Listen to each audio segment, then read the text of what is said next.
That's the Forsyth County Sheriff's Office, but this block is really the center of a lot of black history.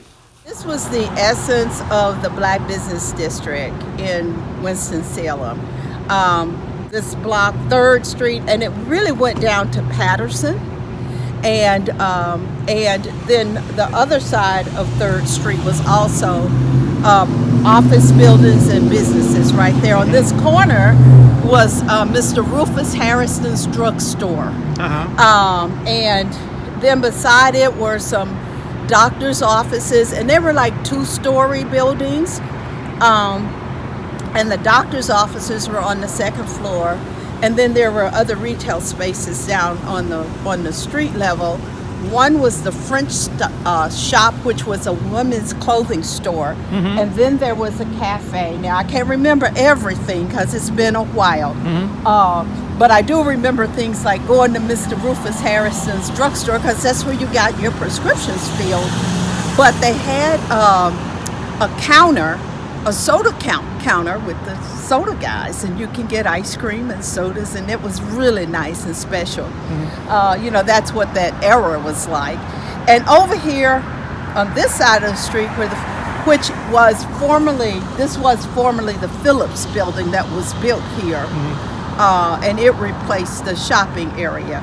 But along 3rd Street here, the Safe Bus Company would come up 3rd Street. This was like a big transfer area for Safe Bus, and its buses would be lined up, and you would get on and off on this side, and then you could catch your other bus over here.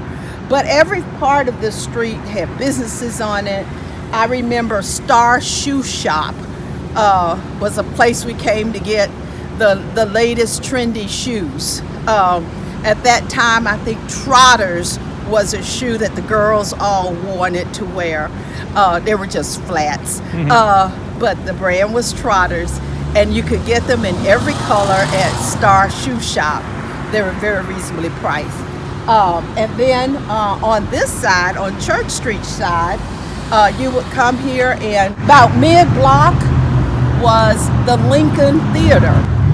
In the day, the kids, like me, we must have been 9. By the time you were 9 and 10 and 12, you could literally walk almost everywhere in the city unescorted, because there were always eyes on you. Somebody knew you, some adult knew you, but you didn't have to be escorted.